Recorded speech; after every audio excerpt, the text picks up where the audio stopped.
Business Masterclass from Radiocentre, the industry body for commercial radio. Thank you so much for joining our live stream today. I'm George Butler, Head of Marketing at Radiocentre, and we've got businesses across the UK tuning in to hear all about the role radio can play for your organisation, and more importantly, how to get the most out of your radio advertising. Now, no doubt many of you watching right now are already using radio, but equally there will be some that don't and are here to find out how it may be able to help them. But regardless of your experience with radio advertising, today's event will help you get the most out of your investment with the medium. And in order to get the most out of today's masterclass, we would love for you to get involved throughout the next hour and a half. We are completely live today, which means you can get direct answers from each of our speakers. Below the screen, there is a little box where you can ask questions and take part in polls, and you can also get involved today by posting on Twitter with the hashtag Brilliant Business and tagging us at Radiocentre.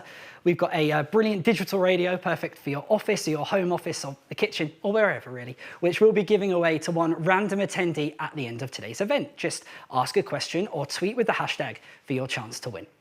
We'll be posing your questions to our speakers today, as the format of the event will be that each speaker presents for about 10 minutes, providing some top tips and knowledge about radio advertising, and then we'll have 5 minutes tackling the questions that you want answered. And we've got 6 masterclass sessions today, each with a different focus. From Radiocentre, we have Client Director Lucy Barrett providing an introduction to radio, followed by our Head of Insight, Tara Wilkinson, who will dig into what the research says about radio's role in growing businesses. Next, we'll hear from Global Sales Manager Mark Ryan about what's involved in planning a brilliant radio campaign and how to ensure you're squeezing all of the value out of the airtime you're buying. This session is followed by a creative masterclass from Radioville's Managing Director, Sean Carnegie. Sean will explore what makes a great audio ad with his top tips for briefing in a campaign and really getting the most from a commercial. Then Bauer's Branded Content Director, Jimmy Young, will discuss the world of branded content and how working with broadcasters can deliver excellent results, followed by a man who has spent the majority of his career working with small businesses. Simon Devonshire, the UK government's former entrepreneur in residence, will be on hand with his top tips on how to scale and grow your organisation. And finally, throughout today's live stream, we'll hear from some brilliant businesses who are currently using radio to great effect.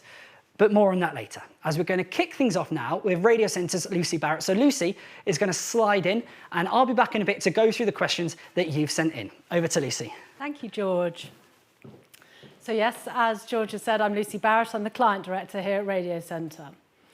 So whatever your objective, radio advertising can play an important role in growing your business.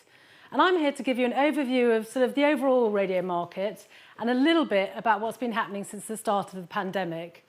Give you an overview of audiences you can reach and how it can be the perfect medium to target people, whatever you're doing. So really, a lot of people listen to radio. It's around 90% of the adult population tune in each week, and 2/3 of them are commercial radio listeners. So that's 36 million adults who listen for an average of around 13 hours each week. So with the rise of streaming music services and podcasts, we talk about there being an audio revolution, and radio is at the heart of this revolution. But what do I mean by this? Well, this is what's been happening since 2016. So if you look at the chart on the left, is the yellow is on-demand music services.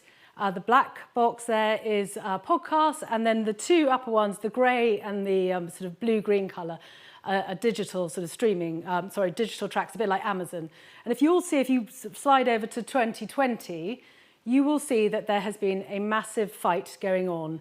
And really that fight is between owned music and streaming services. So people are much more comfortable now to borrow music, for want of a better word, rather than own it. But what happens when I add radio back in? Well, as you'll see, actually, radio has not really changed. It still continues to be the dominant listening in media. And one of the reasons why live radio still takes the lion's share of audio consumption is because it is the most important medium when it comes to fulfilling what we call key audio need states, and it fulfills 4 of them, and the biggest one being lift my mood. So it makes people feel happy. And another reason why radio has continued to maintain share is probably because it's no longer just a thing in the corner of the room. You know, it has evolved over time, and you can listen to it in the car, on your mobile, through your smart speaker, and on your laptop. And of course, we must not forget why people listen to radio. You know, they use it to discover new music. And actually, as Ed here says, it's still the most important platform to break new artists. And actually, you'll have seen Ed was out on the road in the last few weeks visiting radio stations up and down the country because he knows how important it is to get his latest song to #1, which he currently is. So, and then according to Nielsen, on a study that they do every few years, 49% of people say that they discover new music on the radio. And the next biggest source is friends and relatives at 40%, and online streaming sort of services is 27%. And, you know, radio does provide something for everyone. Over the last few years, we've seen the rise of national stations, thanks to deregulation, increased capacities on the DAB platforms and streamed radio. And, you know, whether it's pop or Asian music, hip-hop or news-based talk radio, there is a station for just about everyone. You just switch it on and it's simple. So as we're talking about commercial radio today, we should look at the commercial audio split and the percentage of audio you can advertise on. And as you can see from this, radio, sorry to use the word again, is dominant. We are 83% of commercial audio split. On-demand music services, so those that you can advertise on, and podcasts who are non-BBC, it's 9 and 8%. And if you're wondering if it's same for younger audiences, so this is the age group who've grown up with access to streaming and podcasts. You know, and there's an interesting pattern here too. If you look at the top layer, it's a weekly reach of 66% of that audience. Whereas if you look at the bottom of the chart, you'll see that that has leveled off for podcasts and streaming services as well. So what's been happening over the last year? Well, since the start of lockdown, we've been working with research agency DRG, tracking things like, you know, shopping habits, spending intentions, and of course, listening habits. And we've just launched our 6th study, which is Radio and the Road Ahead, and it's available on our website if you're interested. But one of the things that we've tracked all the way through, and we have now done 6 of these studies, is how much more people are listening. Whether they're working from home, furloughed or key worker, there was a strong increase in the amount of time that people were listening, and that is still holding now.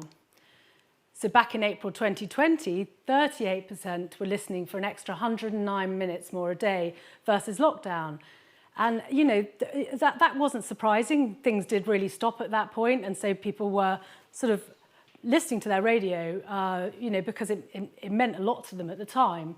But actually, this increase is being maintained. So despite the country beginning to open up at the end of April, when our last research was in field, we are still seeing a big increase in listening, which suggests that extra radio listening is now an established habit. So what else has this research informed us? Well, the chief economist from the Bank of England, Andy Haldane, believes that we will bounce back pretty fast once those restrictions are finally lifted. He said that this was for 2 reasons. One was household psychology. You know, people wanted to put the last year behind them and get out and do the things that they've not been able to do. But his other reason was household finances, which for many are in good shape. And our own research backs Andy up. So overall, commercial radio listeners' fears around job security have decreased since August last year, with only 21% agreeing that they're worried about their finances, and this is down 10% from last August. But what is most interesting is that almost half have managed to save money since the pandemic began. Certainly a positive sign for many businesses as people begin to resume their normal lifestyles. So they have money burning a hole in their pocket. And how is this going to impact on spending? Well, it does look like the high street is likely to benefit, with 3 out of 5 of the people we spoke to actively looking forward to returning to it. And, you know, something of probably a bit of a byproduct of spending so much time in our local area is we also see that people want to support their local business community.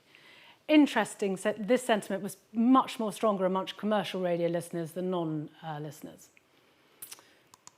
And this chart tells us that they're keen to spend time on socialising, notably restaurants and bars. And again, not surprising, as the vaccine rolls out and people are able to meet up with their friends and family again, things they've been starved of doing.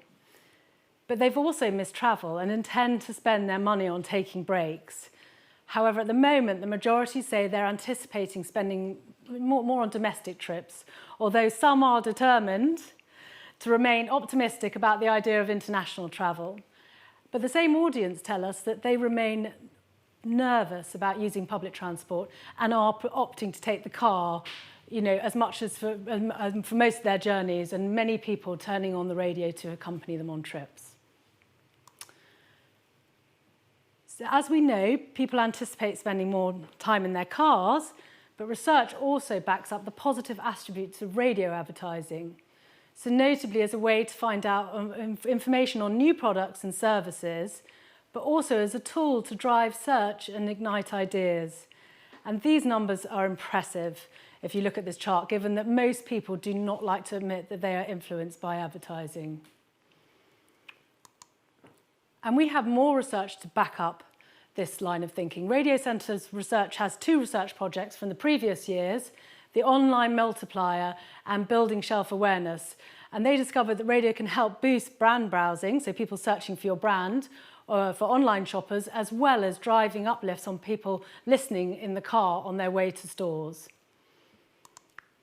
And just going back to that working from home audience that I mentioned earlier, I think they're worth a quick mention purely because it is such a valuable audience.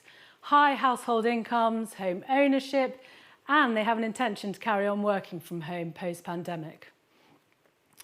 And that is of interest because we have seen a surge in extra listening from that audience, with 50% of them saying they're listening to more radio than pre-lockdown.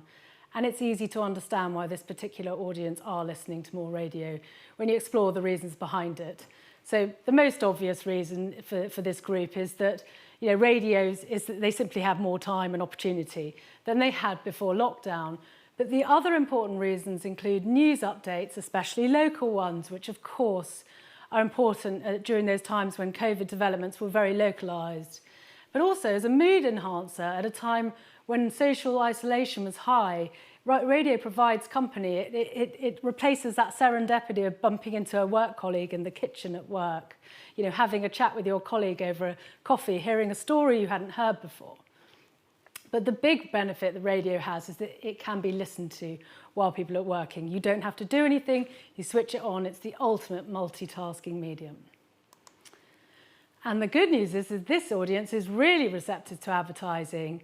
Over half of them agree that when they hear something advertised on the radio, they'll often look it up online, providing a huge opportunity to engage with this previously difficult to reach audience. And this audience is spending their money on a wide range of home deliveries, with takeaways and groceries top of the list, with over 40% spending their money on this category. But they're also purchasing a range from food necessities such as fruit and veg to indulgences like wine. And the final points Sophie, I wanted to leave you with. Left here, please. Mirror, signal, and manoeuvre. Now slow down and come to a complete. It's not supposed to be on.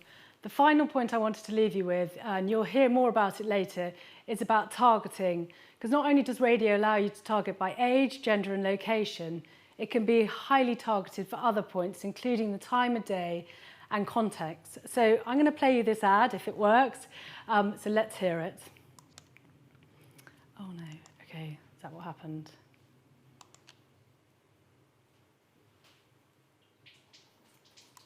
Okay, Sophie, if you can turn left here, please. Mirror, signal, and manoeuvre. Now slow down and come to a complete stop. This okay? Good, and apply handbrake. Now window down. Morning, can I take your order? I'll have a bacon roll, please. Give in to the bacon roll from McDonald's. 3 rashers of delicious bacon in a soft white roll with either ketchup or brown sauce. Served until 11 a.m. Participation may vary. So that was time of day, but as we've already identified, most people are doing something else when they're listening to the radio.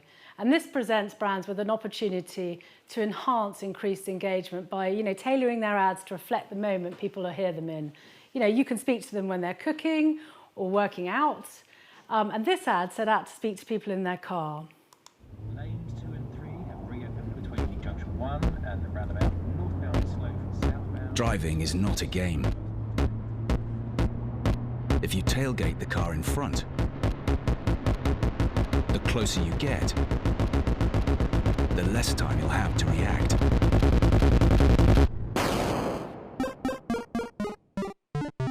Don't be a space invader. Stay safe. Stay back. Search Highways England for more information. So what an example of context that is. I can remember the first time I heard that ad, I was in my car, someone had just tailgated me back from a supermarket, and it really resonated with me. The sounds of the car travel, the crash used to draw the ear in, the use of space invaders helps communicate that message exceptionally effectively. And of course, ads can be engaging by borrowing interest through music, or, for example, by being relevant. So you'll hear more about that later on. So that's just about it from me, but to sum up, I want to remind you that audio remains a very important part of the overall day, and radio is the biggest part of audio. 37% of listeners have increased their listening during lockdown, and commercial radio listeners are evolving their shopping habits, and this is leading to a growth in local and online shopping. Radio is effective at driving sales in both those areas. Radio is highly agile, cost-effective medium that is good at bringing in national and local listener brands that can benefit from evolving listener behaviour. So that's just about it from me, but George is coming back to see if there's any questions. Thank you very much, Lucy. Okay, let's take a look. Yes, we have got questions. Okay, Harry, first up. Do you anticipate radio's lockdown listening boom to continue as restrictions end?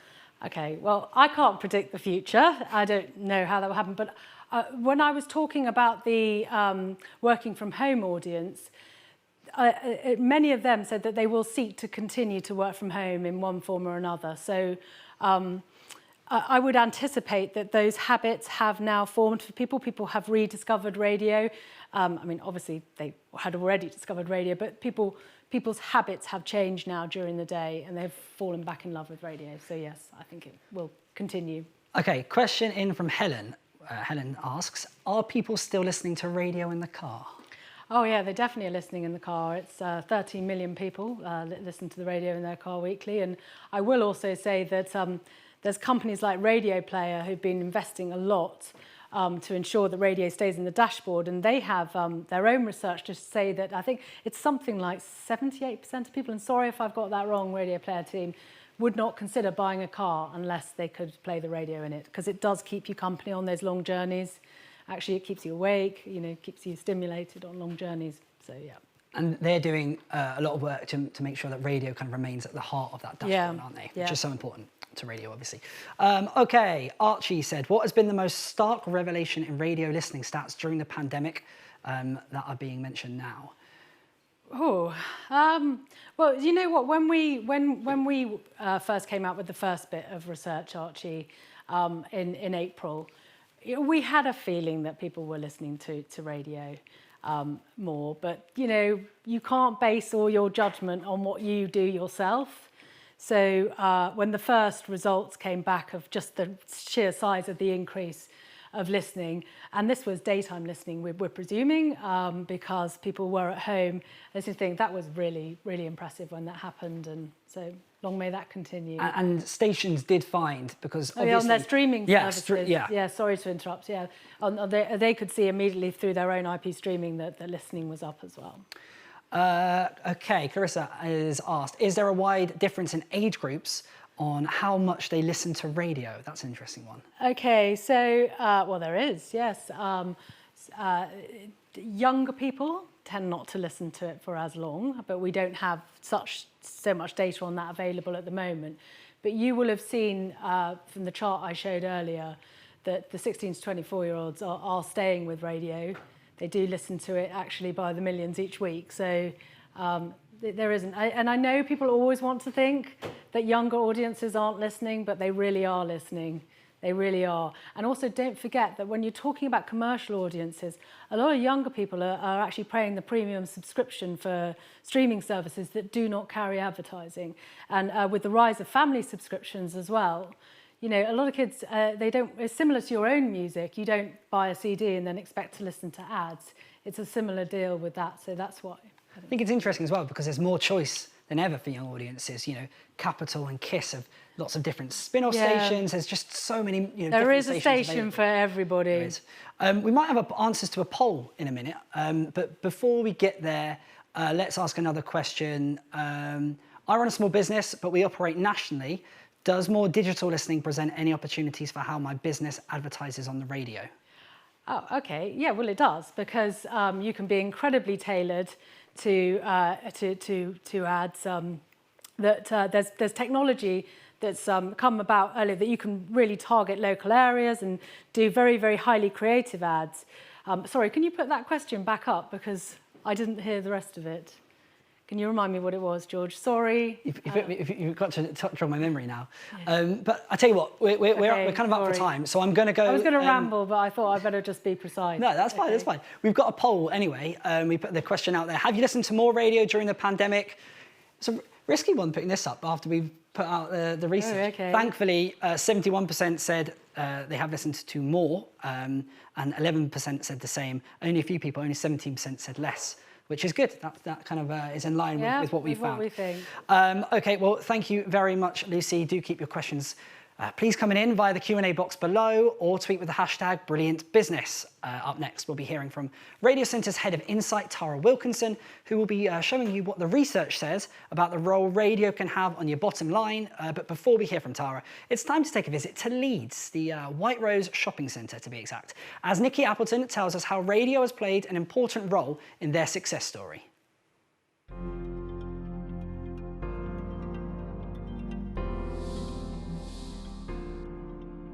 White Rose Shopping Centre is a well-established shopping centre located in South Leeds. There's over 120 high street brands here, including dine-in restaurants and 11-screen cinema with IMAX. At White Rose, we've used radio over a number of years, and that's really helped build our profile and really helped us build trust with our customers, and has also helped us acquire new customers as well. So radio is a great medium for White Rose because it gives us great reach across our demographic, and also it overlays our catchment perfectly. Radio is very good at enhancing the other channels that we use as well. So we use radio with digital an awful lot. Radio has been really, really helpful at helping us to target the right people at the right time, whether it be at home, at work, or on the move. We measure the success of radio campaigns using a number of different factors, and it depends on the objectives, but anything from footfall, sales, dwell, right through to, if we're integrating with digital, it could be the reach of the campaign, number of people that have engaged with the campaign. Certainly when we undertake radio campaigns, we find that it has a positive effect on things like our website, people searching to find out more about us, also on digital, as well on social channels. We find that the radio has a great holistic effect to our KPIs at the centre. So I'd really recommend using or trying out radio. It's very accessible, it's very easy to get on radio in terms of production, in terms of the scheduling. It's worked wonders for our brand and for getting our message out there.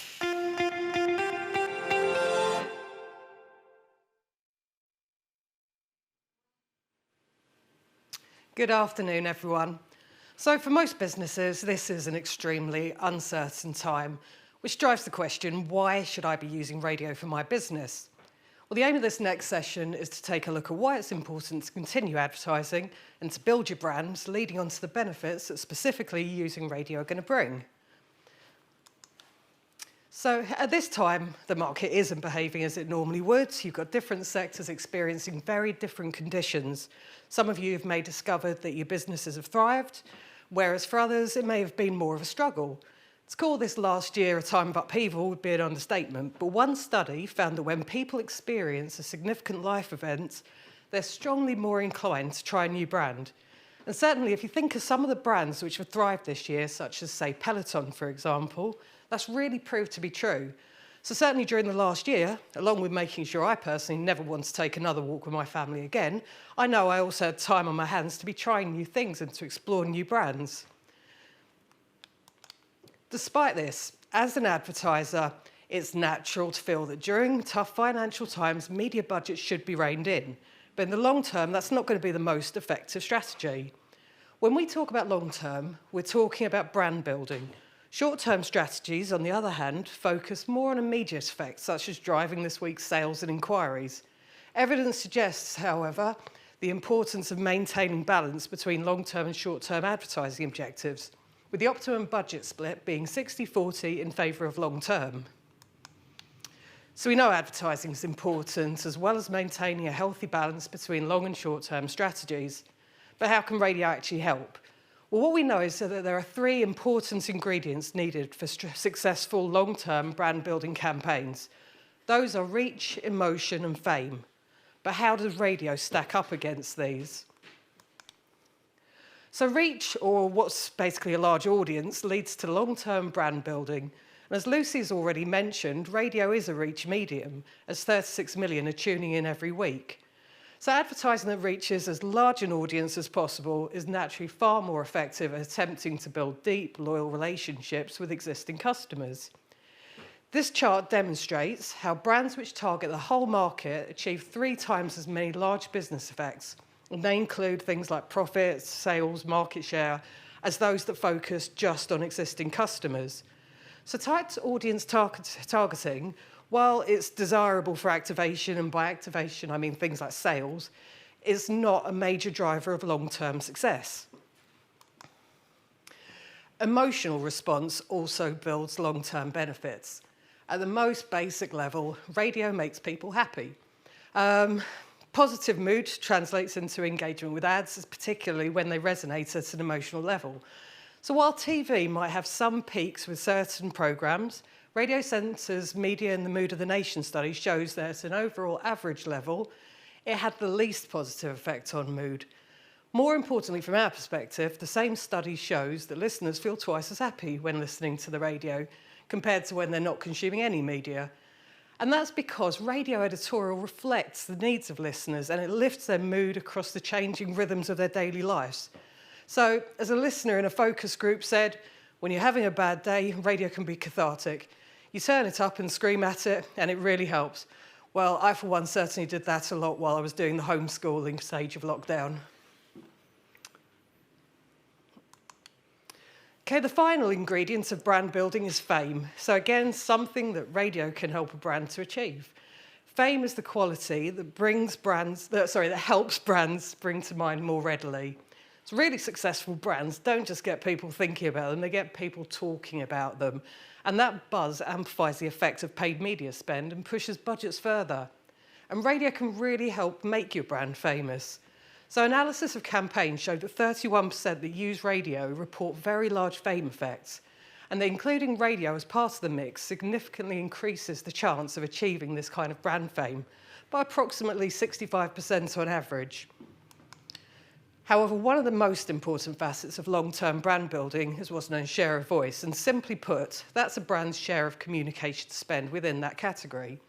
So, although not everyone struggled during this past year, as we've already acknowledged, we do know that brands who spent more on advertising media than their share of voice, and that's known as excess share of voice, benefits, especially during tough times. So if, as an example, we look back to the 2008 and 9 financial crisis, long-term media investment dropped by between 15% and 20%, whereas short-term investments, including digital media, increased by 20%. But during that crisis, what we did see is that brands who achieved excess share of voice of over 8% experienced market share growth that was 67% greater than they would have done during normal times.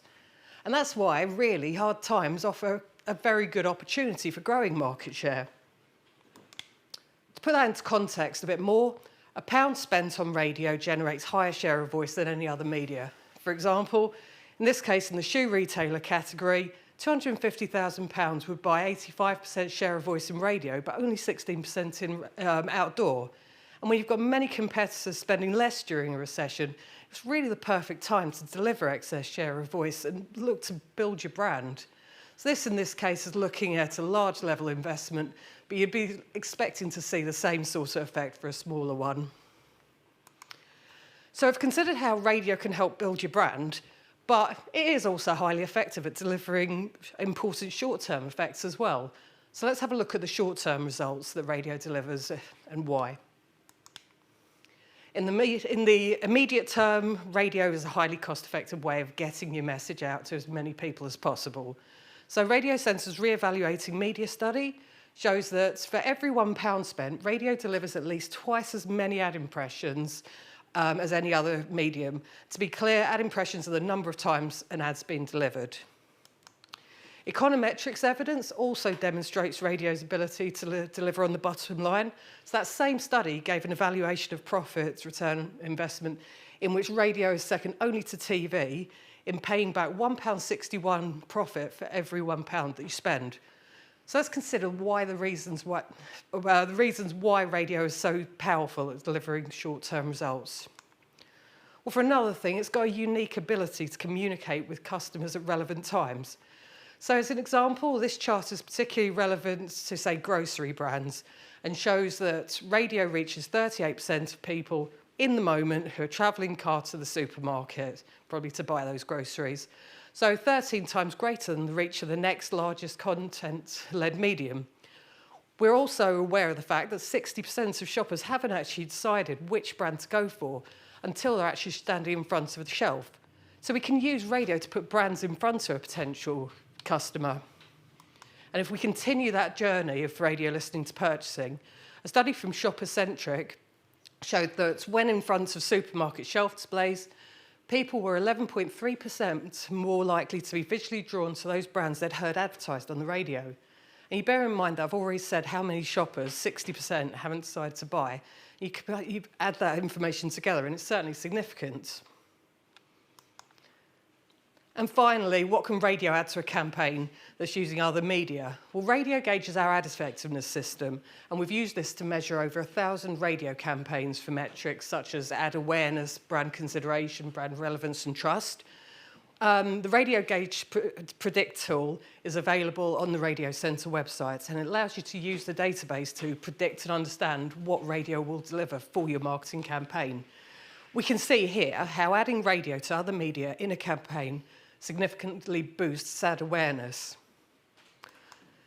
So to summarise, really, if you can, continuing to advertise during a time which is tough is going to bring long-term benefits to your company. We also know that radio evokes extremely positive reactions in real time, and as a result, that can lead to immediate results for your brand. Adding radio to your communication strategy will benefit from effective return on investment as well as broad reach. And also, radio communicates with people at relevant times when they're receptive to messaging. So now I think George is going to come back over if anyone has questions. Yes, thank you very much, Tara. We'll start with a poll. Which medium has the least positive effect on mood was the question. Social media has come out top with 56%. Newspapers, 44%. TV and radio, nobody said that. That's nice. That's okay. Good. All right, question time. Archie said, thanks, Tara. What's your biggest piece of advice on entering an insight role in radio advertising? It's a very specific question, that. What piece of advice on entering an insight role in radio advertising? Oh, well, I would say just learn as much as you can. There's so much information out there. It's an absolutely fascinating field to get into because there is so much being done and it's developed so much over the years. So, you know, there you go. Throw yourself in there. Okay, Peter has said, what is the situation of DAB and FM in relation to how people listen? Did people make the switch to DAB? I actually have the answer to this. Oh, amazing. I was reading about it the other day. I mean, at the moment, it's about a 50-50 split between digital listening and traditional listening, but that digital is DAB, which is kind of digital radios, and also smart speakers and phones and apps. So it's right down the middle. People are listening to all different types of radio.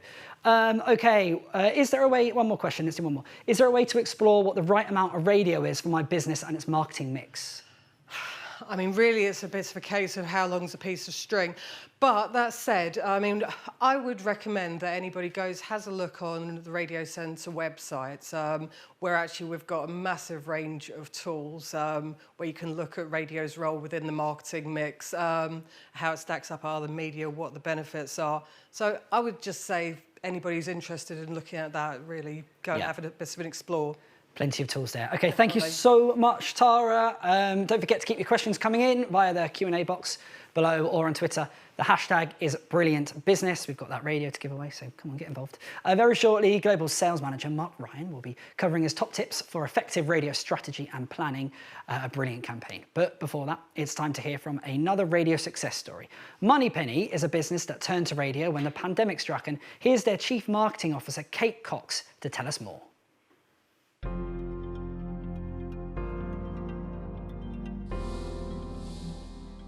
So Moneypenny was founded back in 2000, and we answer other businesses' telephone calls and manage their live chats for them.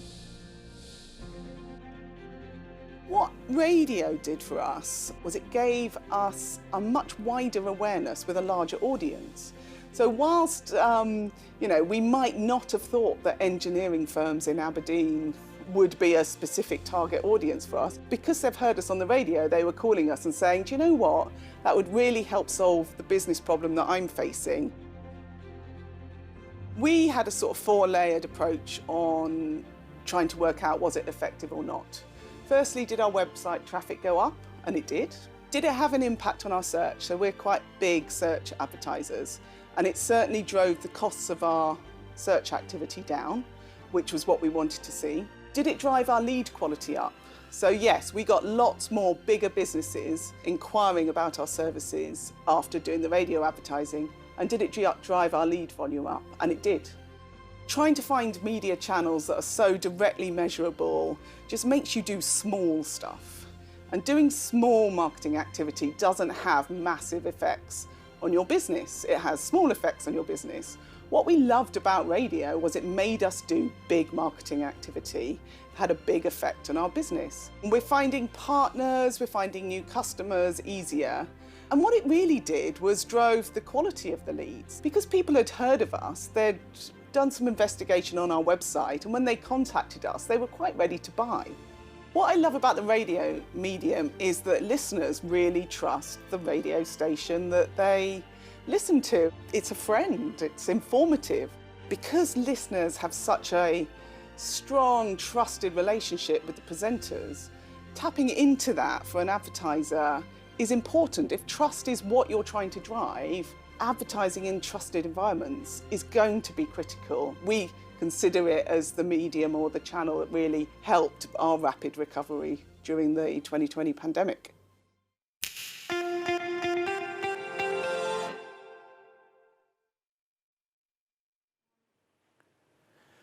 Good afternoon, I'm Mark Ryan from Global Media and Entertainment. I manage the company's Select team, who are basically a business development function across the UK for Global's regional business.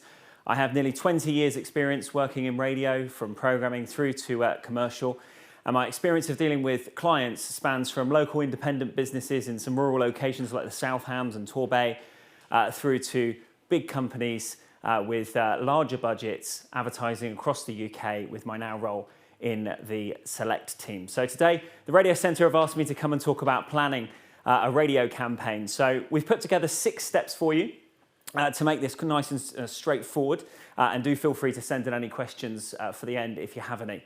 So when looking at a radio campaign, naturally you'll approach the group, whether that's Global, Bauer or Wireless or another, to talk about radio advertising. The first thing that the representative from the radio station will ask you is, what's your need?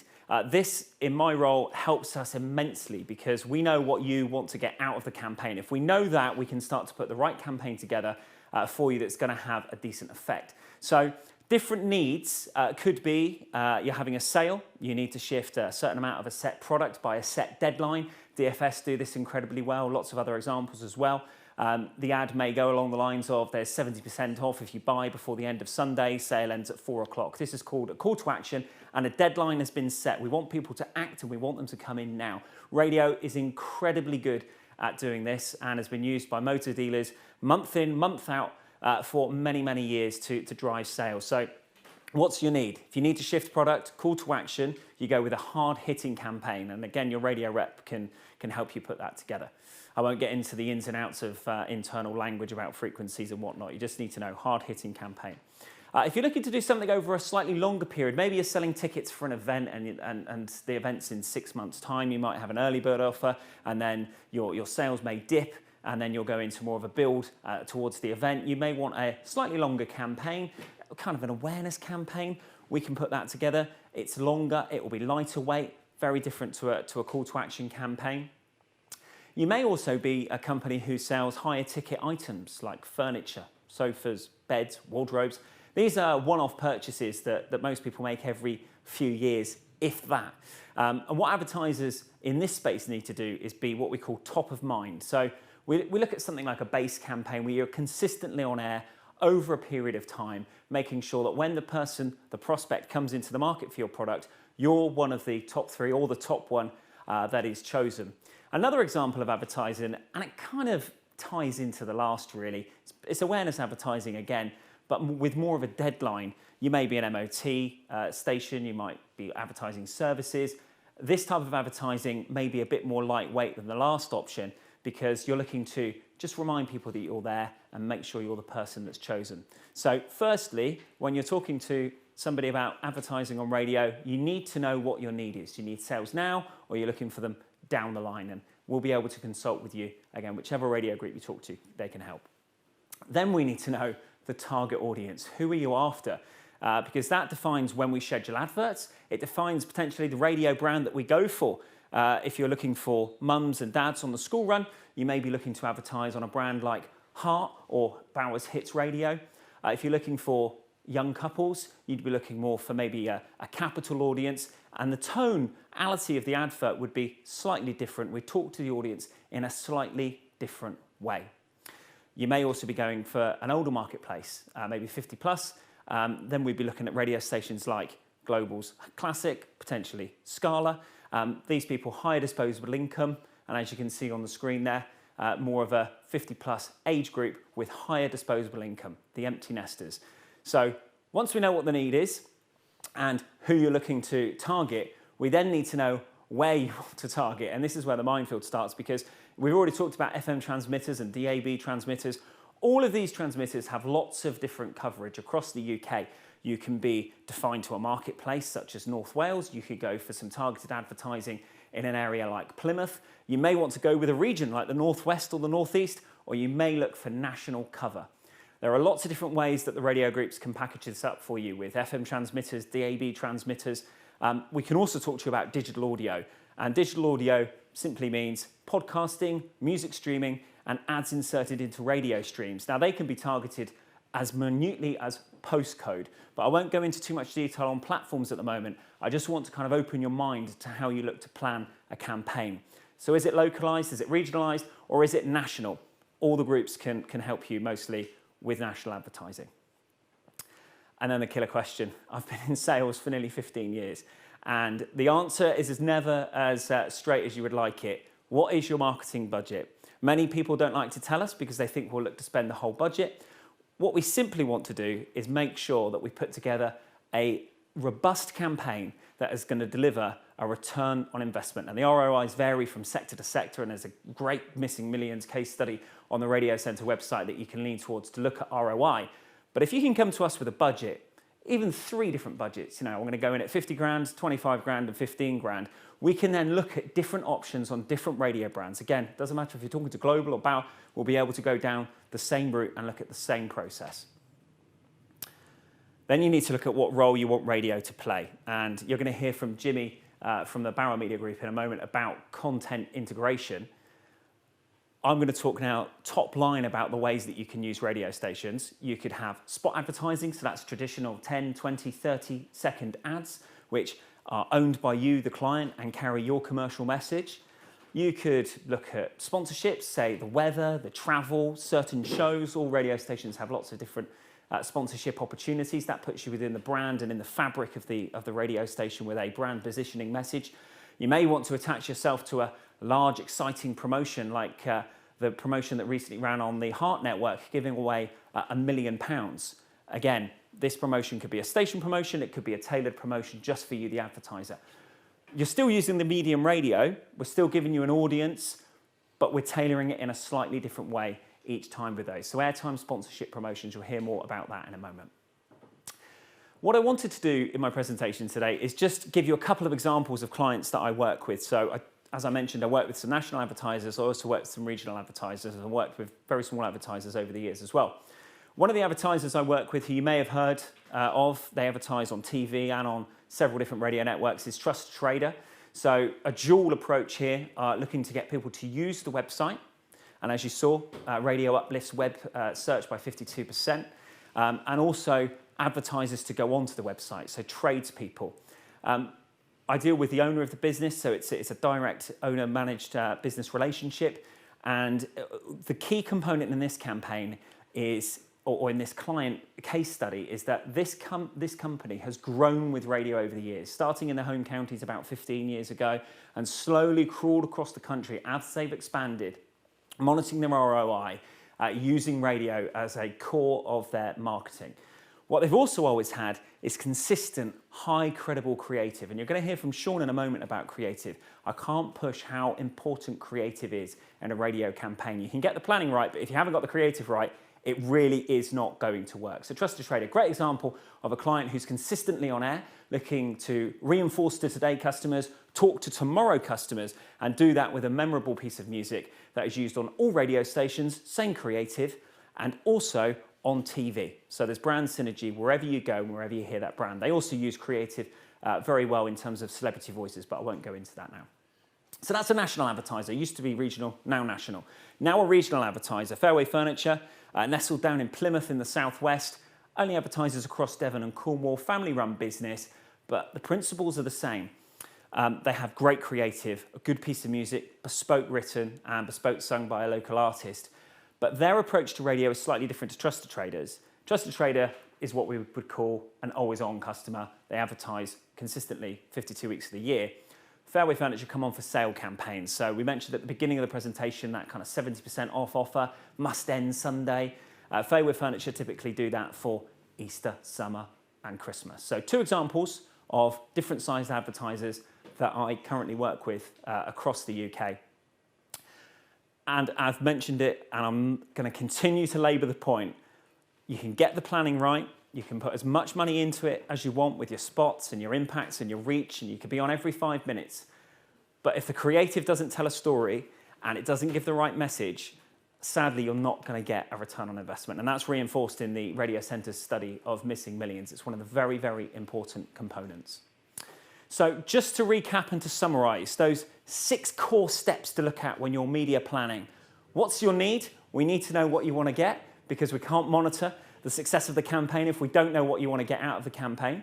We need to know the audience you're going after. Is it empty nesters? Is it young mums? If we know that, we can put it on the right brand and at the right time of day. Where do you want to advertise regionally? There are so many options now. The FM transmitters cover one area, the DAB transmitters cover another area, there's national coverage, there's digital audio, as I said, that gets you into podcasts, music streaming and radio streaming. There really is a lot of exciting options now. It would be really handy for me and my sales colleagues at the radio groups across the UK to always have a budget. Just a yardstick to work to of, okay, well, I could spend this or I could spend that. A couple of options so we can start to put a campaign together for you.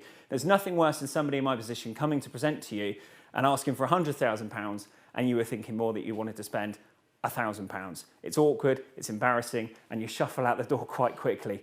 I've made the mistake. What role do you want radio to play? Do you want to be integrated? Do you want spot airtime? Is it awareness? Is it baseline? Is it short term, long term? And that all important 6th step is the radio creative. George, we've got some questions. We do, thank you, Mark. That was really interesting. We've got loads of questions.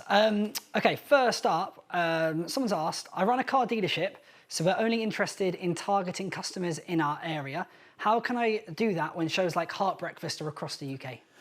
Really simple. So Heart Breakfast is a network programme. Many of the radio groups have programmes that are syndicated. However, we have local transmitters Without going into the minute detail of it, transmitters cover set marketplaces, meaning that advertisers with radio can target areas. So if you look at Exeter, for instance, where I live, Exeter and East Devon has 2 transmitters. You can advertise on those 2 transmitters and run different adverts in Torquay and Plymouth, so there's minimal wastage. That's one of the powers that the radio groups have got over the likes of TV, who have big macros. Right, so you could be listening to Amanda Holden on Heart or Fleur East on Hits or whatever, and your ad can still target your specific region.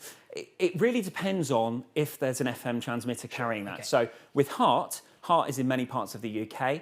Bauer's Hits network is structured slightly differently. It comes out of Manchester and is sitting on DAB with some FM transmitters. It really depends on the local brands that are in that marketplace. But again, talk to the radio representative and they can point you in the right direction. And actually, I'll ask another question on that then. Is it quite an exciting, interesting opportunity for, say, maybe smaller companies to still get on air with the likes of these kind of national great big shows that we mentioned, Amanda Holden, one of the biggest shows in the UK? Is that quite like an interesting opportunity for a company who, to get on that national content, but at a local level? Well, I think, George, it's really simple. What radio does with the brands the way they are geared now is put you into an environment that is premium. These radio brands that are put together by these groups are premium products, and we're putting you into the middle of promotions where we're giving away £1 million. What advertiser wouldn't want to sit alongside that, wrapped in great production, made by world-class producers with great records? I mean, why would you not want to do that? I'm sold. Millie on Twitter has said, do you think a heavy awareness campaign would start to get listeners annoyed hearing the ad too often, or do you think it would just ensure they remember it? Well, Millie, it depends on the message. I don't want to take too much of Sean's presentation. I've already kind of harped on about creative. It really depends on the creative. So if you look at the We Buy Any Car commercials, highly effective, really, really good piece of music. However, on the classic FM platform, it annoyed listeners because listeners listen in a slightly different way. However, it delivers brand recall. I think we need to be really careful of burnout, and the radio groups are really hot on that. We don't want people to switch off our product because we won't have the audiences. So again, it's about consultation with the radio rep. We don't want it on more than kind of once or twice an hour, really, because it will create burnout, and then you're just preaching to the converted, as it were. We are running out of time, but I will really want to quickly ask 2 questions. So a super quick answer to this if you can. Is there, Clarissa's asked, is there a minimum budget required to advertise on radio?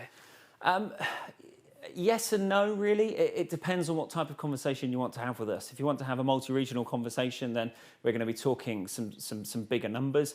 If you want to just advertise in a small marketplace like the South Hams or North Wales, then the entry level will be lower, but it all depends on the need. We need to talk about that need, and if you want lots of sales fast, we need to put more money into the campaign than you would do if you just want to talk to tomorrow customers on a kind of baseline campaign. It's all about the dialogue that you have with the advertiser at the beginning of the conversation. But interesting, the point you make there is that obviously you can invest a lot, but if you are a small company, you can still run a really interesting campaign without spending an absolute fortune. So it's radio is there for all businesses of all sizes, I assume.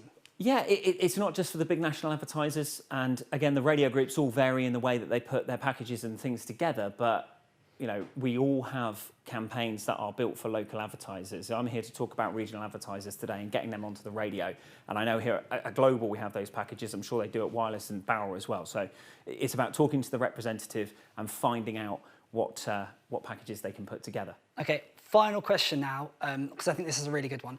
Which channels or platforms best complement radio, in your opinion? Well, as I work for Global, I'd say outdoor. Of course. Due to our large outdoor estate. But joking aside, there's a lot of research to show that radio and outdoor do work incredibly well. We've also seen that radio and online work very well, with brand search increased by 52%. What I've seen over the years is clients can spend less on AdWords with Google when they're using radio, because it increases brand search as opposed to relying on AdWords. So you can actually save money in other areas. And we talked about earlier before this about where you would move money from if you were looking at digital audio.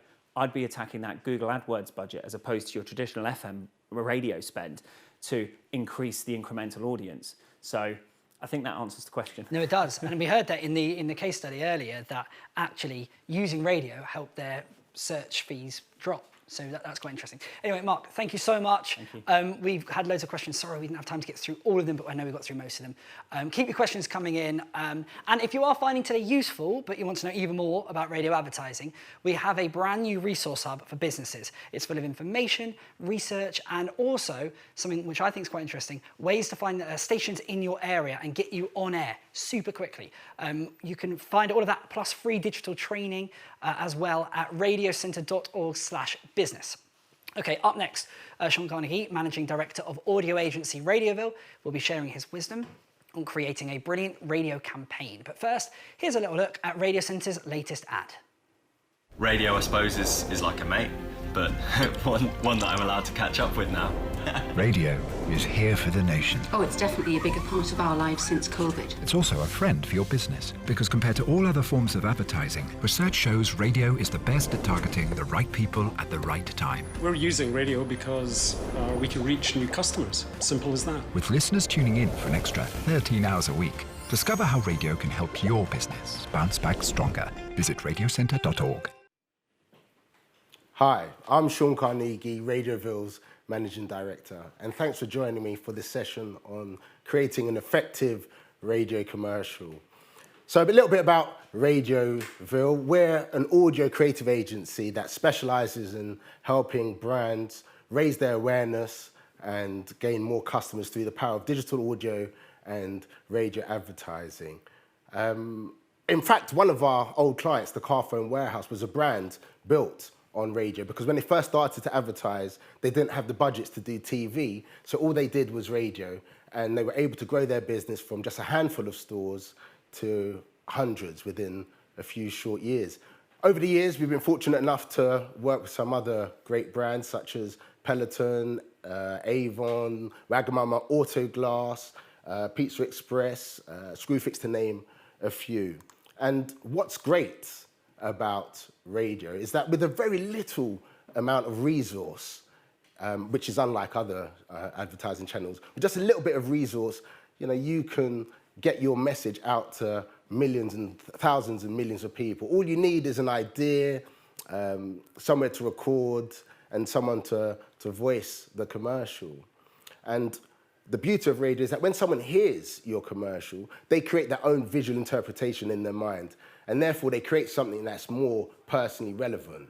And it's that personal relevance that is one of the key factors at driving information into people's long-term memory. And as businesses and brands, being in people's long-term memory is where we want to be. So there's a few things, a few principles that when followed tend to lead to more effective radio commercials. So we're going to go through a few of those today.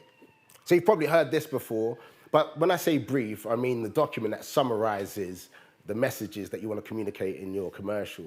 And when you're writing your brief, make sure you have a well-considered and honest articulation of your proposition. And to do that, the thing to do is to identify what your brand's truth is and embrace it and leverage that. Because by doing that, you'll really resonate with your target audience in an authentic way. You just need to look at the likes of Marmite and Guinness as two brands that have done that incredibly well. In the case of Guinness, they've really leveraged the fact that it takes ages for their drinks to be ready. And in the case of Marmite, that half the population thinks their product tastes absolutely disgusting. So what they've done there, by celebrating those truths, they found a way to resonate with people in an authentic way. So when writing your brief, try and identify what's your brand's truth. And every brand has got a truth, or multiple truths. So find what your brand's truth is and leverage that. And also be mindful not to overload your commercial with too many messages. Think of them as balls being thrown at someone. If you want them to be caught, you're better off throwing them one at a time. If you bombard the radio listener with too many messages in any one commercial, the likelihood is they'll come away from the commercial not remembering any. If you've got loads of product benefits and reasons to believe and reasons why they should trust your brand or go to your brand, spread them out over multiple commercials rather than filling them all into one commercial. And I know this might sound like a bit of a silly thing to say, a radio ad is not a print ad, but I think because a radio commercial starts life out on a page, there can be a tendency to forget that it ultimately ends up in people's ears. So what looks good on paper doesn't necessarily sound as you intended. That's why it's so important when appraising your radio creative that you hear it out loud and that you don't just simply read it to yourself on the page. In fact, when we're presenting new work to our clients, we always insist on performing it to them so that they can hear the pace, the rhythm, the tone, the nuance that you can't always get from just looking at the words on a page. And also by reading out loud, it reminds everyone of how much you can say comfortably in a given amount of time. And it's often a little less than you might think. And it's also remembering that a majority of our target audience don't actually care about our brands. You know, they may care about a problem our product or service solves for them, but they don't really care about our brands themselves. So we need to give them a reason to care. You know, we need to respect them in our communication, you know, build a rapport with them, resonate with them, show them that we hear them. Yeah, that's true of all marketing and advertising, but I think it's even more true of radio. And I think that's primarily because of the special relationship that people have with their radio station. And we don't get people to care about our brands if all our advertising does is simply list product benefits. You know, we need to connect with people on an emotional level. Radio is such an emotional medium, so it's important that we connect with people on an emotional, not just rational level. And I think by doing that, you know, and when I say emotional level, I don't mean we need to tug at heartstrings all of the time. I mean, we just need to sound human. So you find a way to bring your product benefits to life. So for example, if your product saves people time, talk about the fun things they'll be able to do with the extra time they now have as a result of using your product. You know, we get people to care about our brands by being, by educating, by being entertaining, and by showing empathy. And this next commercial, or this commercial, is a good example of that. Have a listen to this. British people who fist bump. That guy who stops at the top of the escalator to check his phone. Public FaceTimers. People who say, amazing. That guy on Twitter who ends every tweet with, let that sink in. Bartenders who call themselves mixologists. New mums on Facebook, #blessed. Gym bros, bike bros, coffee bros, just bros. Instagram couples, lifestyle gurus. That teacher you had, you know the one. Your ex. Your ex's new partner. All your ex's new partner's friends. The world is already full of pricks, so we made a glucose monitoring system for diabetics that doesn't have any. The Dexcom G6. No needles, no pricks. Okay, so that wasn't one of our commercials, so it's okay for me to say that is absolutely one of my favourite all-time commercials. What's so great about that commercial is that the product's proposition is at the heart of the creative idea. So when appraising your commercial, ask yourself the question, could another business or brand put their name on the commercial? And if the answer is yes, change it so that's not the case. And this next commercial that I'm going to share with you is an example, a good example of a brand just sounding human. And anyone who's been in a loving, long-term relationship with a partner will appreciate the scenario in this commercial. Ready to go, love? Wow, you look amazing. What's that supposed to mean? Nothing. You look amazing, that's all. Oh, there's a note of surprise in your voice, like, normally I look terrible. No, there wasn't. Yeah, there was. Completely restyled and with the latest Ford Sync technology, the all-new Ford Focus looks amazing. I'm sorry, I take it back? Which bit? You do look amazing, but it's not a surprise. Okay. The all-new Ford Focus 1-litre EcoBoost from only $14,995 on Ford Options Finance at Jennings Ford. Representative APR 4.3%. Yeah, there's an authenticity in that commercial that a lot of people will resonate with. And in order to sell, we need to connect with people. And radio is a great way of connecting with people. Okay, so when I say tactical, I mean a commercial that you're trying to drive an immediate response, like you've got sales to make. So when you've got a tactical commercial, that should not be an excuse to be boring. We once had a marketing director in a briefing session say to us, oh, we don't have any time for creativity in this commercial, we just need to sell units. As if achieving sales targets and creating engaging marketing are mutually exclusive. They're definitely not. I would go as far as to say it's the creativity that sells. You know, yeah, the creative idea should never be irrelevant or, you know, gratuitous, but in order to be remembered, you know, in order to be considered, we need to be remembered, and we don't want to be remembered for being dry and boring. And I'm going to share with you a tactical commercial which is anything but boring. You take the Cadbury Pots of Joy chilled dessert from the fridge. You anticipate the taste of the real melted Cadbury milk chocolate, just begging you to peel back the lid. Then you remember... You're still in the supermarket. Cadbury Pots of Joy chilled desserts. Cadbury Dairy Milk, Cadbury Caramel, and right now special spooky Cadbury Scream Egg for Halloween. Just £1 in selected Tesco's, subject to availability. Free the joy! Yeah, so there's a sales commercial, effectively, that was still able to engender an emotional connection with the listener. Okay, and this last point I wanted to make before I wrap up is that the media and the creative need to work hand in hand. And when I say the media, I'm talking about the airtime that you buy, and the creative is the commercial itself, the script. Because what you don't want to do is, because you don't know what the best spot length, the best length of your commercial is, until you know exactly what it is you want to say and how you want to say it. Because the danger of committing to a spot length before you've battened down the creative is that, you know, your optimum spot length for your proposition might be 20 seconds. But if you've already committed to 30 seconds, you spent more money on the airtime than you needed to. But the opposite is true. If the best way to articulate in a really engaging way your proposition requires 40 seconds and you've committed to 30 seconds, you're not giving yourself the fair crack of the whip, because you'll be shoehorning what should be 40 seconds into 30 seconds, and therefore compromising the communication and therefore leading to a less effective commercial. So wait until you know what the script looks like before committing to the media. Okay, so in summary, get the brief right. You know, find your brand's truth and embrace it.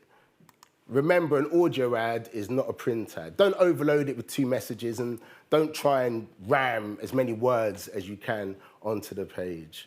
Connect with people on an emotional level, not just rational level. You know, think of your listener as friends you haven't met yet. And show your tactical, those commercials that you want to get an immediate effect from. Show them the love, because more creatively engaging commercials are more effective than dull ones.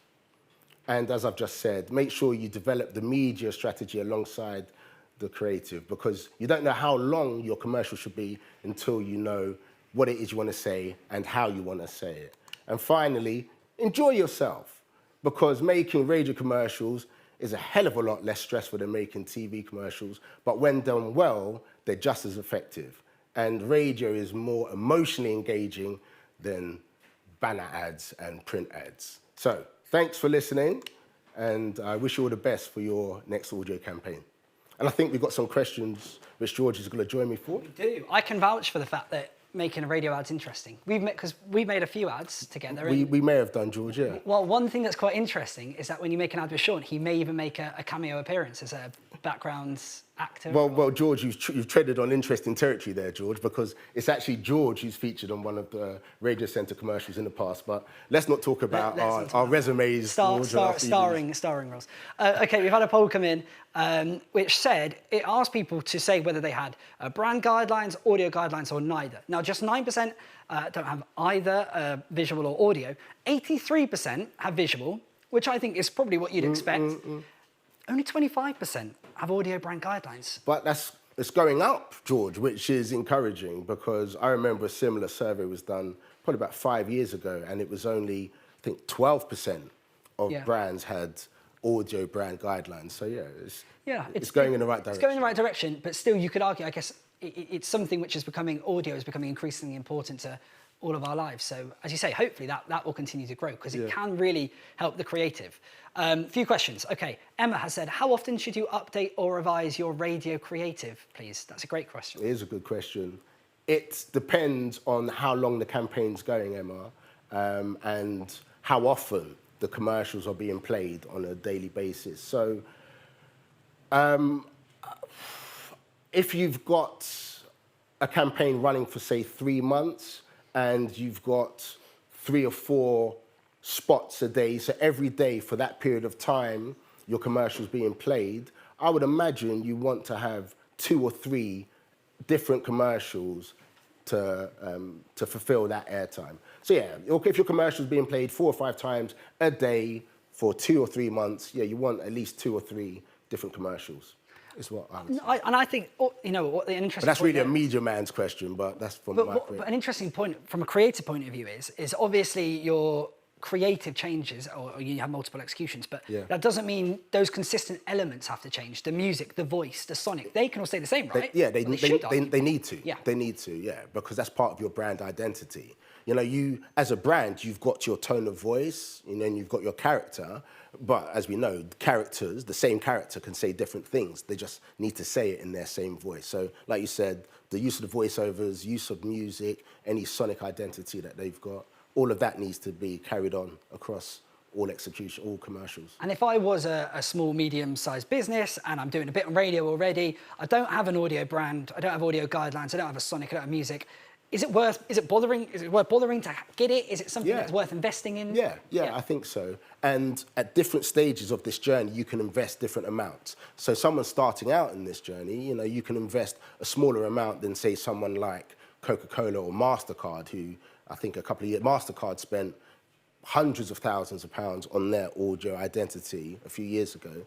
But you don't need to start, obviously, you don't need to start there. You just need to hone in on assets that you can use time and time and time again. Well, it's an interesting point. Speaking from experience, we a few years ago built an audio brand.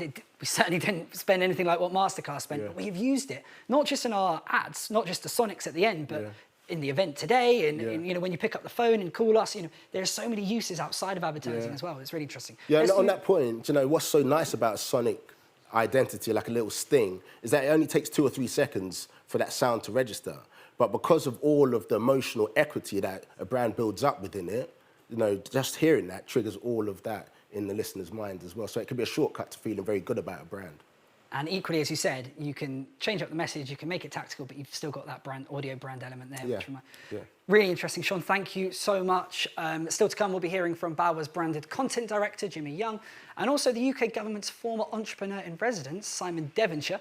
And if you have questions for Jimmy or Simon, ask them below in the box, or get on Twitter.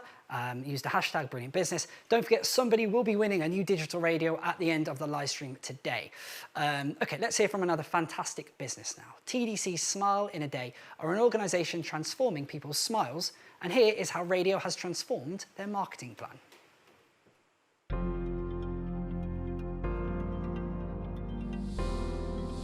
I'm a dentist, and I have a business that does something called Smile in a Day. Really what we do is we offer a one-stop solution for patients who have loose and wobbly teeth or have false teeth.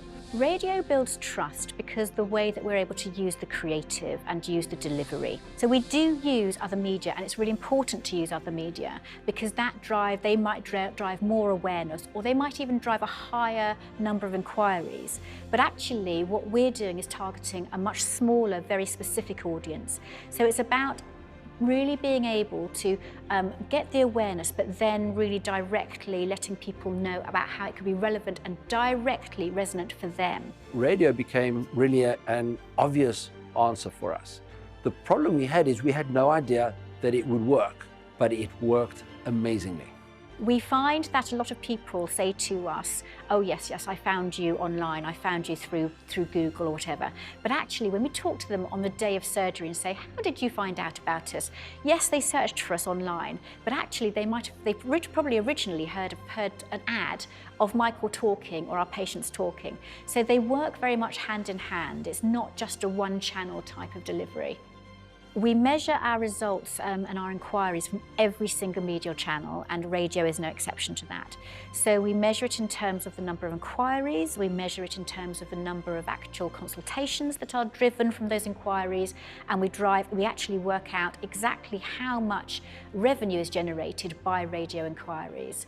And radio, I have to say, is right up there as one of our top 2 revenue generators.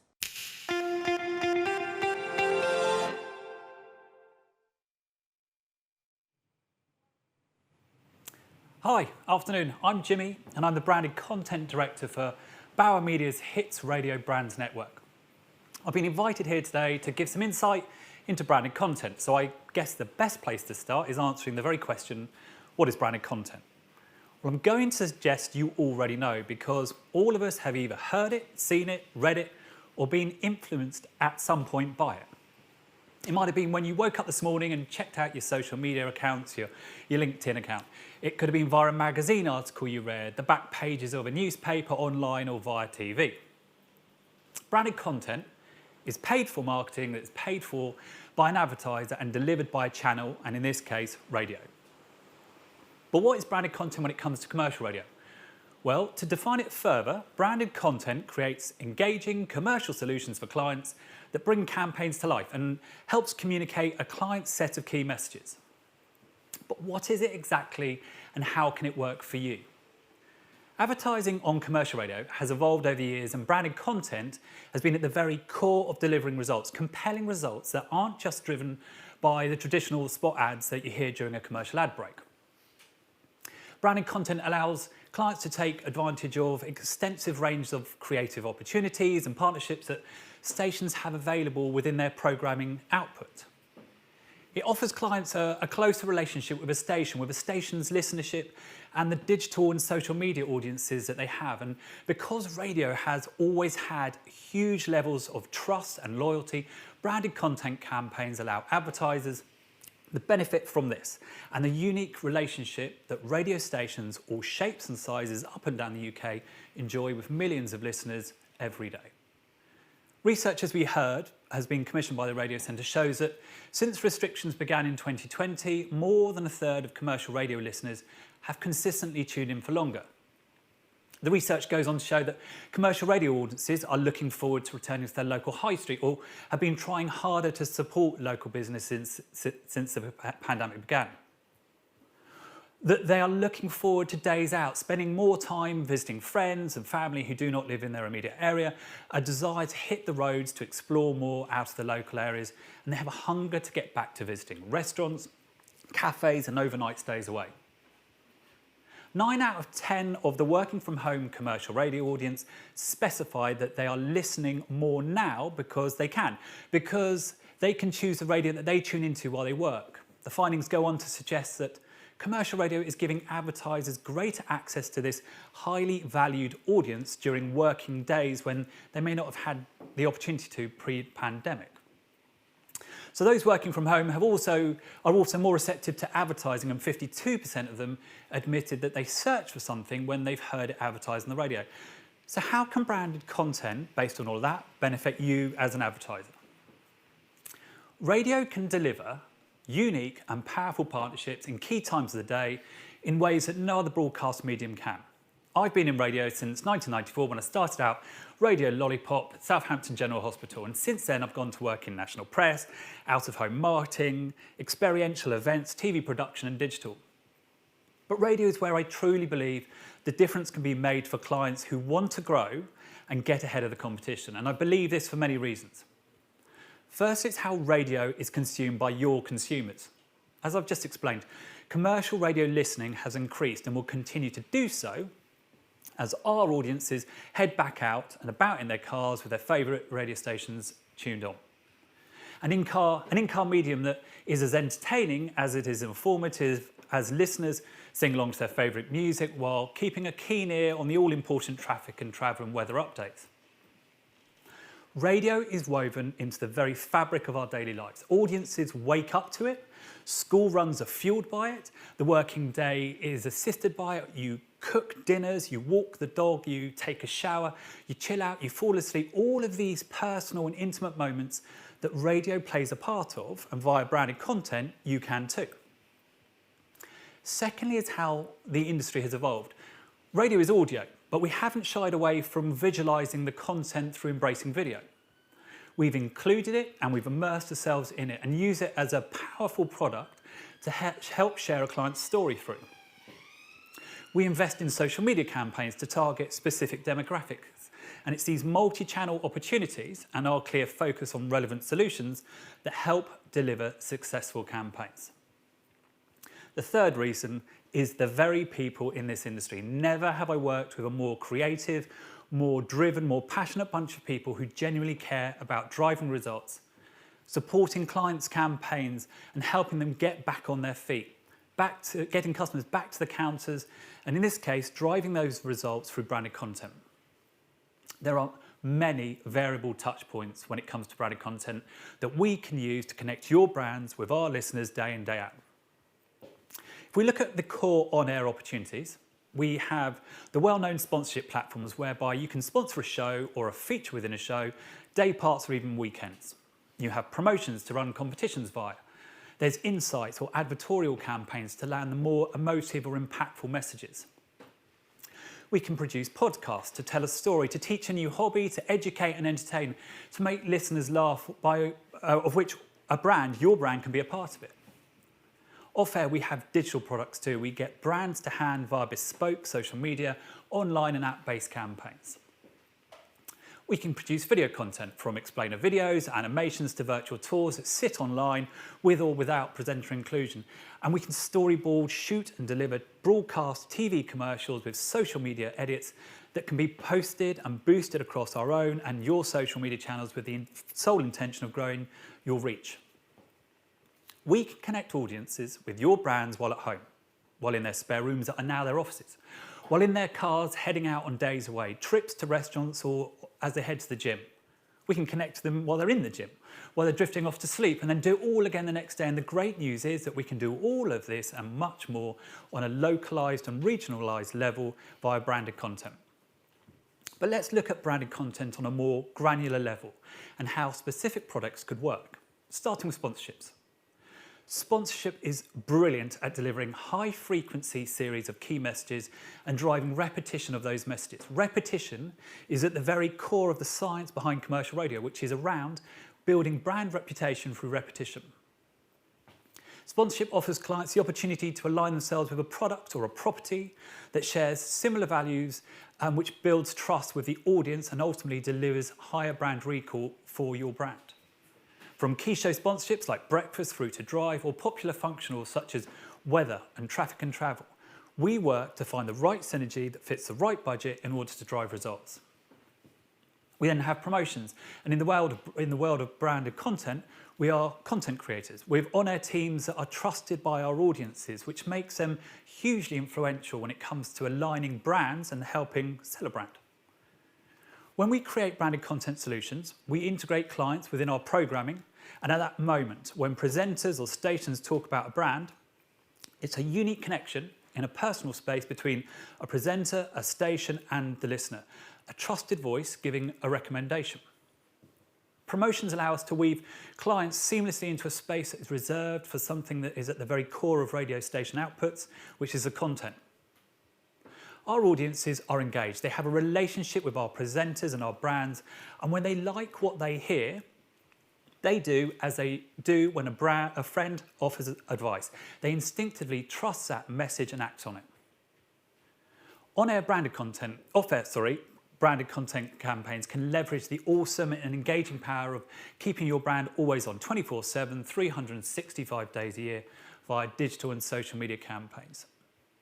These multi-channel bespoke campaigns take clients' brands and key messages out to huge engaged audiences through the power of stations' own websites, databases, through their linked social media channels, targeted campaigns can reach phenomenal audiences. Quite simply, branded content campaigns work. They really, really work. The success, as we've already heard, lies in the initial brief that we can take from our account managers. The more information that we can gather from you, the client, the more information that we can build into the brief, the better the content solution that we'll be able to hand back to you. Branded content solutions strengthens relationships, not just between a station and the client, but also between the client and the audience. And it's this that helps deliver results, tangible results that delivers valued return on your investment time and time again. Here is a montage of the typical kind of branded content that we have produced locally and regionally up and down the UK here at Bauer Media. Bauer Media, branded content. Hits Radio Breakfast with Fleur East. With Hungry Horse.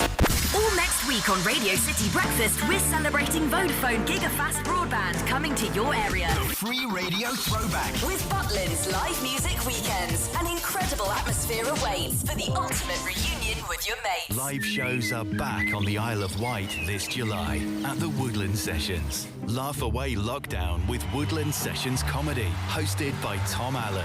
Good, that's very nice to be here. It's time to have a spring clear out and turn those unwanted items into money at Cash Generator Red Roof. Greatest Hits Radio. Loves a week in the sun and low deposit holidays from jet2.co.uk. Signal One loves Alton Towers and you'll love working there. They're recruiting now. As people arrive at the hotel, my job is to welcome guests in. Greatest Hits Radio Breakfast.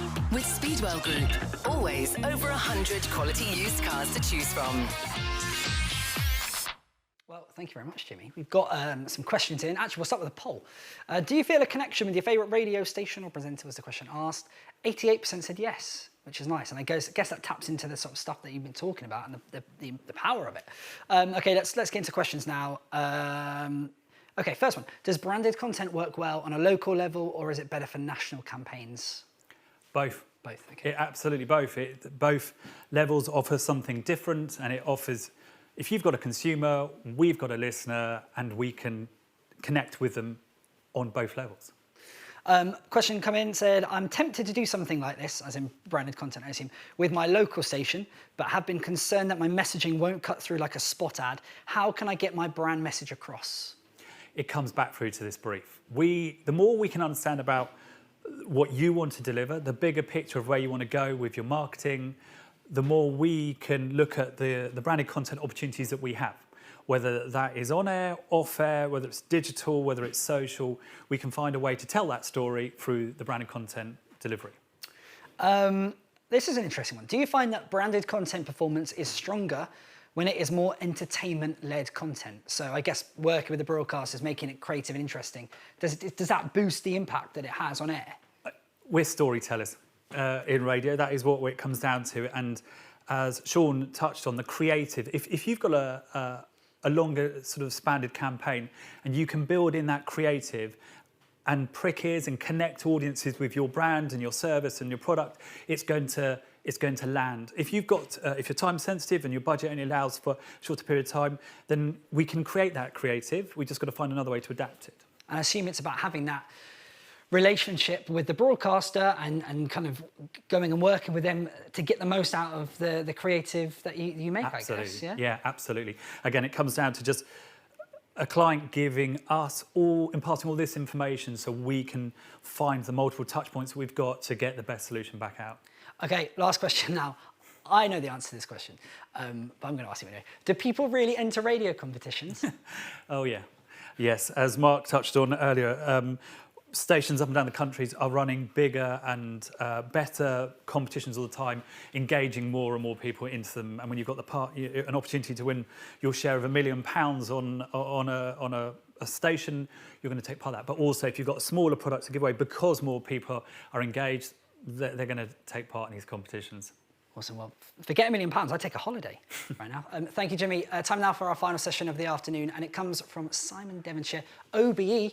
Simon is the UK government's former entrepreneur in residence and is a serial entrepreneur who, along with previously running O2's business division, several household brands, he's also worked with small and medium-sized businesses across the UK, helping them to scale and grow. Don't forget, send your questions in for Simon. He'll be here after some messages from the public and a few familiar faces who have turned to radio for comfort, companionship and joy over the most challenging of years.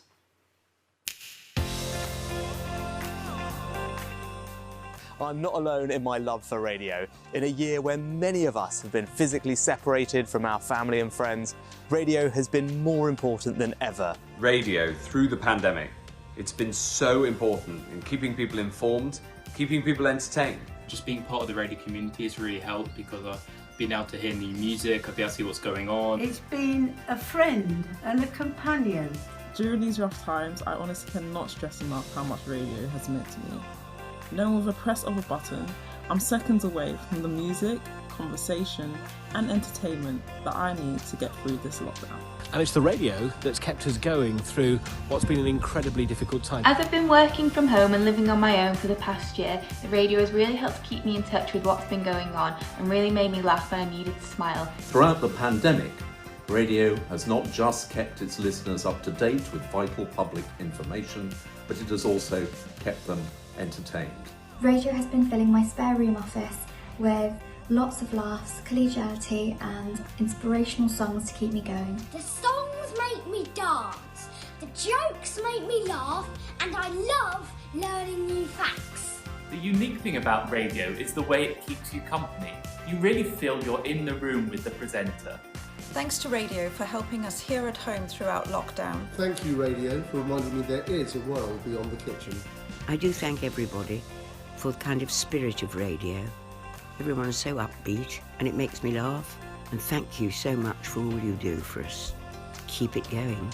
So thank you to everyone in the industry who has provided an amazing source of entertainment, news and encouragement. I want to say a massive thanks to everyone involved in radio for the work they've done during this pandemic. So thank you, radio, for being my new working friend. Thank you, radio, for being there. Diolch yn fawr. Thank you for the work you've been doing. Thank you. Thanks, radio. Thanks, radio.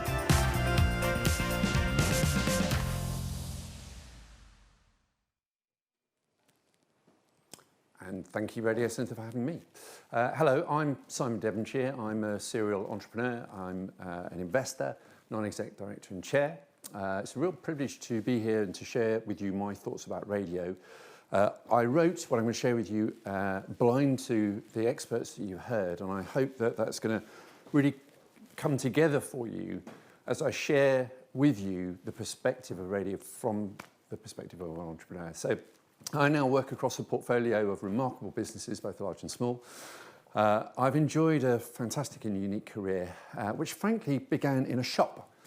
When growing up, my brother, sister and I spent a lot of time in our parents' shop. My mum and dad owned and ran a florist for more than 30 years, and it was a really vibrant family business, which grew really very well and flourished in the 70s and 80s. And that was really where I learned about business, how to win customers, how to keep them, how to manage your stock, your supply chain management, your cash flow. It's where I got my business grounding, which served me well in my first career. I worked for over 13 years in advertising and marketing agencies before moving into general management for corporates.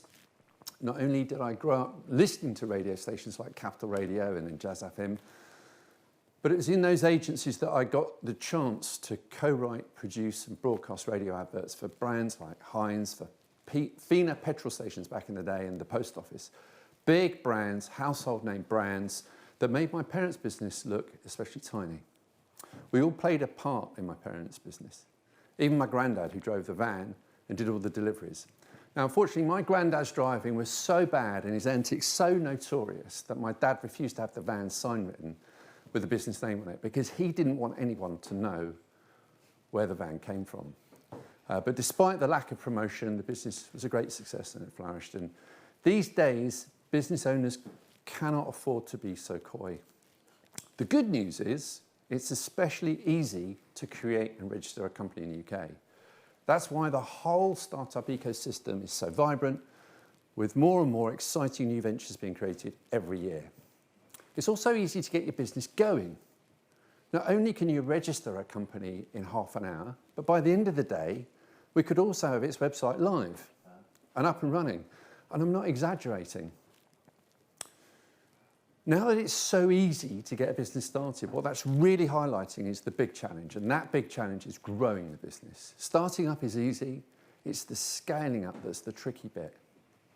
And you might be thinking, well, that's okay because I don't really want to grow my business for high growth. I just want a little side hustle. That's what interests me, which is fine. I'm not advocating that everybody has to become a famous a multi-billionaire entrepreneur. But the awkward truth is that, in my experience, every business needs an ambition to grow. Yeah, even if your intent is quite modest, every business now needs to adopt an entrepreneurial mindset if they want to survive. So waiting for customers to find you rarely works. And the consequences of not winning businesses can be very serious indeed, both in terms of financial and mental health for both the business and for you, its founder. Even if you don't want to create the next Microsoft, Google, Amazon, you still need to be actively pursuing the generation of new business, which is easier said than done. So I've had the privilege of working with some amazing entrepreneurs. I've worked really hard to try and unpick what works and what doesn't. I've distilled the repeat behaviours common to successful entrepreneurs. And I've also identified the common obstacles that make scaling up just so very difficult. And there are millions of reasons why growing a business is hard, but when I distill it down, typically those obstacles can be categorized into one of three categories: access to funding, access to talent, and access to customers. Now, what's interesting about that is the first complaint I normally hear is all about access to finance, the sheer frustration of not securing investment to get your business going.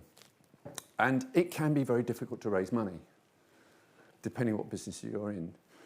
Frankly, I could talk about that for a whole nother slot.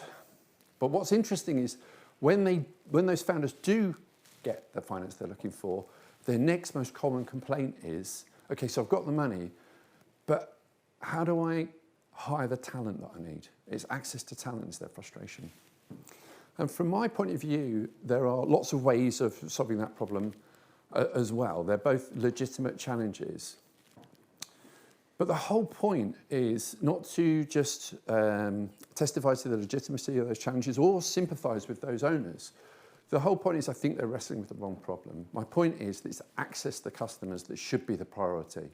When entrepreneurs demonstrate and validate that people are prepared to buy their products and service, it's highly likely they'll get to raise both the investment they're looking for and to be able to hire.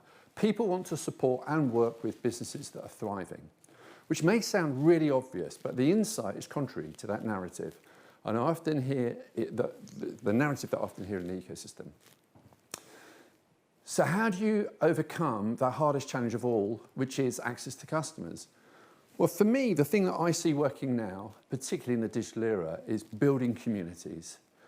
People rarely buy things these days without having some kind of rapport with the person selling them and or a conversation about the purchase. People like engaging with other people of a like mind and shared interests. People want to access and benefit from your expert knowledge. So my recommendation is use social media effectively and have conversations with people that are already talking about what your business does. Now, the example I've got is one of a nail bar. It's some research I did some years ago. Looking at social media, there is no end of conversation about people who are thinking about having their nails done, on their way to having their nails done, having their nails done, and look, they've had their nails done. And yet, interestingly, a lot of the small businesses who provide that service are not involved in that narrative at all. So once you've established your community, you have to think about ways of attracting new people to join in the conversation and to become aware of your brand. And that's where radio can add huge value, especially locally.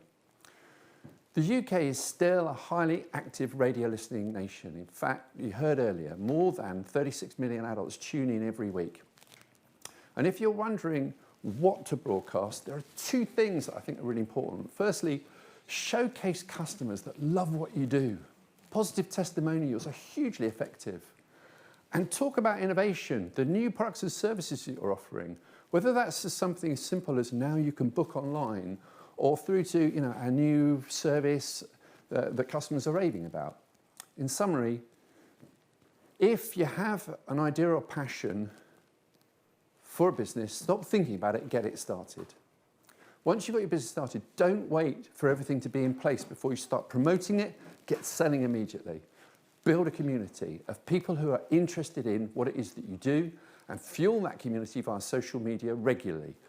Put links to all that great content on your website, including testimonials from customers who love what you do, and then use mechanisms like radio to attract more people. 2 final observations. Firstly, the pandemic has shown that businesses that operate online are able to continue trading no matter what. Online businesses are also able to operate without being limited to one geographic area. And if you want evidence of that, my favourite example is Joe Wicks, the body coach. Radio represents, for online businesses, the opportunity of raising awareness to new customers, both locally and beyond. Secondly, it's interesting hearing about mood. This is a personal reflection. Amongst my friends and my family, listening is the new thing. Since the pandemic, we've all become screen fatigued. We're all working from home more. We want sounds that lighten our mood and audio content to fuel our thoughts. In a world obsessed with eyeballs, perhaps the ears have it. George, I think we may have some questions. We're a bit tight on time, but... Thank you so much, Simon. That was so interesting. Thank you for being here. We really appreciate it. We have got some questions come in, unsurprisingly. Okay, where should we start? Let's go with the top. Is now, given all that is going on in the world, the right time to be taking risks to grow my business? For example, increasing ad spend?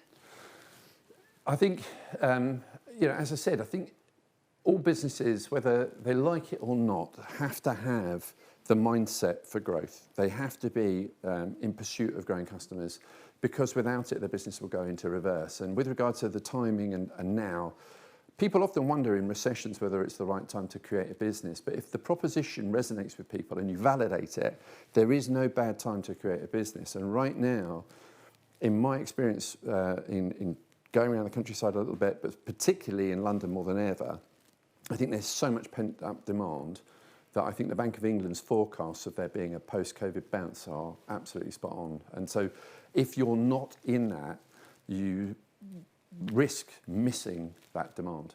And in your experience, working with small, medium-sized businesses over the last year, 6 months, have you found that there are more businesses wanting to, firstly, are there new kind of entrepreneurs out there who maybe as a result of the pandemic have started their own company? And if so, are those people kind of really looking to exploit this period to kind of grow their business quite rapidly? So business registrations are at an all-time high, and they've been growing consistently year on year for the last, so I've been doing this 2 decades, and it's just a constant growth stream. And even in the recessions that we've had, that hasn't stopped at all. And with regard to the growth, it varies obviously from one to another, but everything, Peloton was referenced earlier for its progressive use of media, particularly radio, and when we were talking about it earlier, Freddy's Flowers would be another example. Digital businesses, I think, are especially good at leveraging this, and what's really frustrating is how few businesses adopt digital first, and if you've got digital, then you've got a vehicle that you can promote via tools like radio.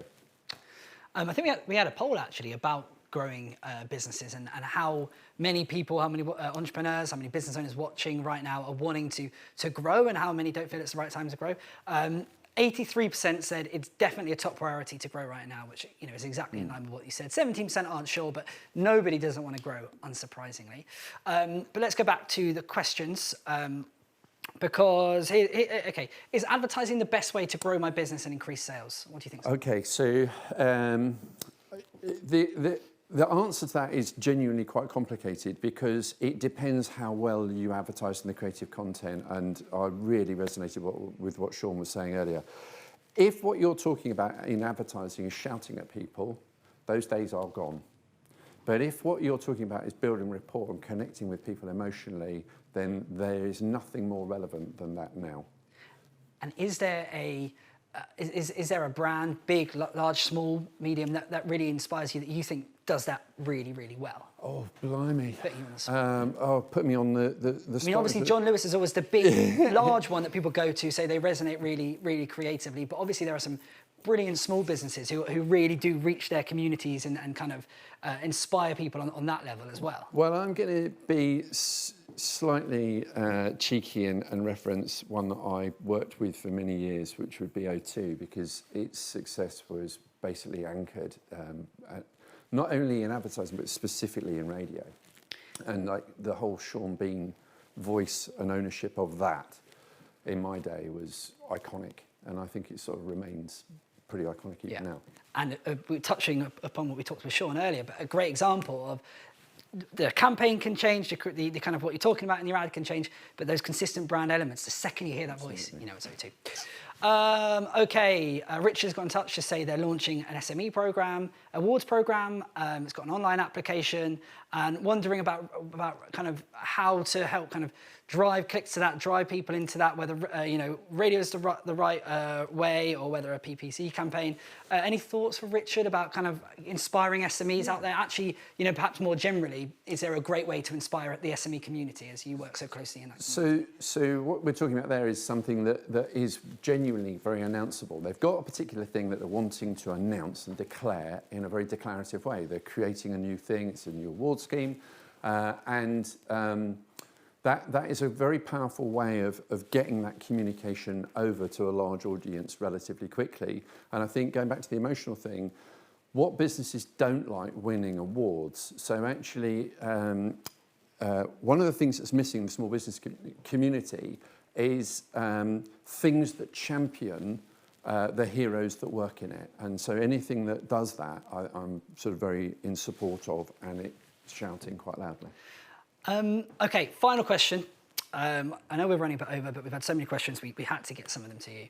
I want my business to grow, but I'm conscious of not scaling too quickly and not keeping up with the demand. Do I need to find the right balance? That is a really good question. It is a really good question, and the answer is yes, you do need to find the right balance. But I'm known for being, I don't know what the word is. I'm not squeamish about that. I tend to go very hard, very fast, and try and gain as much ground as I can and beg forgiveness after. And I think that if you have got a digital solution, especially, so Joe Wicks back in the day was lucky if he gave fitness coaching to 28 people in a park. When the pandemic broke, he created a PE lesson for kids, and that had 950,000 people dialing into it every day from all over the world.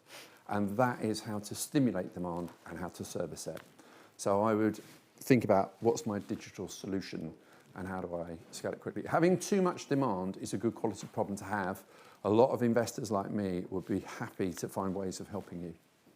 Simon, thank you so much. It's been a pleasure to have you here. We really appreciate it. Thank you. And that's all for our Backing Brilliant Business Masterclass. And thank you to all of our speakers this afternoon.